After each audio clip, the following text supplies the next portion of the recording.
Gospel according to Luke. Then Jesus and his disciples arrived at the country of the Gerasenes, which is opposite Galilee. As he stepped out onto land, a man of the city who had demons met him. For a long time he had worn no clothes, and he did not live in a house, but in the tombs. When he saw Jesus, he fell down before him and shouted at the top of his voice, "What have you to do with me, Jesus, Son of the Most High God? I beg you, do not torment me." For Jesus had commanded the unclean spirit to come out of the man. For many times it had seized him. He was kept under guard and bound with chains and shackles, but he would break the bonds and be driven by the demon into the wilds. Jesus then asked him, "What is your name?" He said, "Legion," for many demons had entered him. They begged him not to order them to go back into the abyss. Now there on the hillside, a large herd of swine was feeding, and the demons begged Jesus to let them enter these. So he gave them permission. Then the demons came out of the man and entered the swine, and the herd rushed down the steep bank into the lake and was drowned. When the swineherds saw what had happened, they ran off and told it in the city and in the country.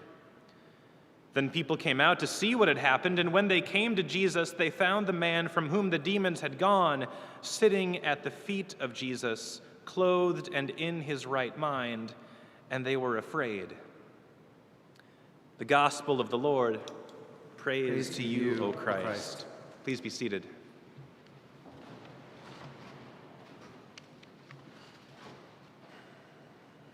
Please pray with me. May these words of my mouth and this meditation of all our hearts be acceptable to you, O Lord, our rock and our Redeemer. Amen. And they were afraid. Today's gospel passage from Luke leaves us on a bit of an ominous, foreboding note, which admittedly is not out of place given the subject matter of what we just heard. This story of Jesus crossing the Sea of Galilee into Gentile land and encountering a man afflicted by many demons. Recently, my partner and I have been watching the latest season of Stranger Things on Netflix, this sort of science fiction stranger take on reality show. And today's Bible passage would not be out of place as an episode within that anthology. There are demons, there is possession, there is great power at play. And despite all of the dramatic and immense elements of this particular passage, what I ended up being struck by most while reading and rereading what I had reread in attempts to make sense of it was the way the crowd reacts at the very end to seeing this man, this unnamed man who had been cast out from the city, bound by chains and shackles, clothed in his right mind, healed, sitting at the feet of Jesus, taking on the posture of a disciple, and they were afraid. I can't help but hear echoes of the Gospel of Mark, whose original ending is a bit abrupt and unsettling. For those who might not know, the Gospel of Mark, the oldest gospel of the four, has two endings, one of which scholars believe to be the original, which is older than the oldest manuscripts, and was sort of added at a later time and date. But the original ending has Mary Magdalene, Mary, the mother of James, and Salome, the women disciples, going to the empty tomb, encountering Jesus, and hearing from Jesus saying, "Go tell Peter and the other disciples that I am risen." And yet the final verse of the original ending of Mark says, "And they went out and fled from the tomb, for terror and amazement seized them, and they said nothing to anyone, for they were afraid." An abrupt and unsettling ending to a remarkable story. begs the question, if they said nothing out of fear, then how is it that we are hearing the story now? But of course, Mark's gospel is not the only time fear shows up in the Bible. This passage we've heard from Luke about the man beset by demons is not the only time people are afraid. In fact, anytime an angel shows up in the Bible, the first thing the Bible or the angel says is, "Do not be afraid." Which might seem odd, but if you've looked into how angels are described in the Bible, it's actually a very valid response. Most angels do not look like Michelangelo's fat little cherubs in the Sistine Chapel. They are winged creatures, some of them with 4 to 5 animal heads, too many eyes than they have the right to have, and so they show up in a blinding flash of light, and the first thing they say is, "Hey, don't be afraid." I think it makes perfect sense to be afraid. But of course, there is the fact that Jesus' mere existence and the way he carried out his ministry as well also struck fear into those whom he encountered. The very news of King Herod, to the point that he ordered every single young boy in the region to be murdered for fear of what Jesus might do when he came of age. And of course, as news of Jesus' ministry and teachings spread throughout the land, the Roman Empire and those who held positions of authority were so afraid to the point that they crucified him on a cross, which was a torture device used to keep the masses fearful of the empire. It seems as though when God gets actively involved in human lives, more often than not, the response is fear. And don't get me wrong, fear is a valid feeling. There are things in this world and in this life that we lead together that simply are scary and terrifying. And fear as emotion is a powerful one. It is motivating. Fear can save your life if you let it invoke you into a course of action. But returning to the gospel text from today, I think there are 2 instances of this fear, one of which is obvious and another which is implied. There's the obvious fear of what Jesus did, and this gets named in the passage. Jesus shows up, casts the demons out into the herd of pigs, and the man is healed, sitting at his feet, learning from his teachings, and the people see this and they are afraid.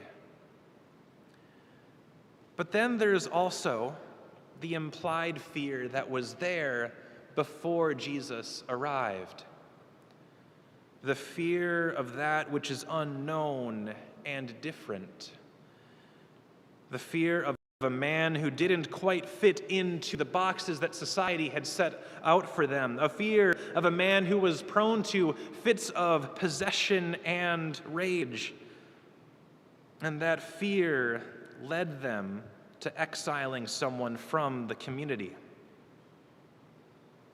It's not stated explicitly, but I believe it to be obvious that the man beset by demons did not choose his life of isolation. He didn't wake up one day and say, "Today I'm going to move into my dream tomb, get it all nice and decorated, and then I will let people shackle me and bind me. That sounds like a good life."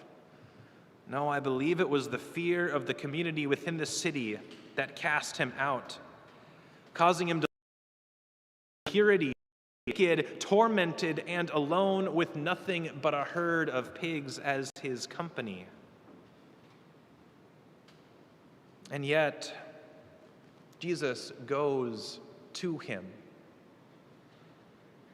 In an act of inclusion and love, Jesus meets this man whom society had cast out where he is. Jesus did not say, "Your shackles and come to me." Jesus said, "Let me meet you where you are." And the very things that had caused the community to be so afraid were no issue. They were no barrier to Jesus. And this simple act of going to the outcast is powerful enough to overcome Legion, the name of the demons who had beset this man, and also a literary reference to the Roman military. Jesus Jesus' love overcomes spiritual evils as well as the military occupying might of Rome, all through a simple act of love.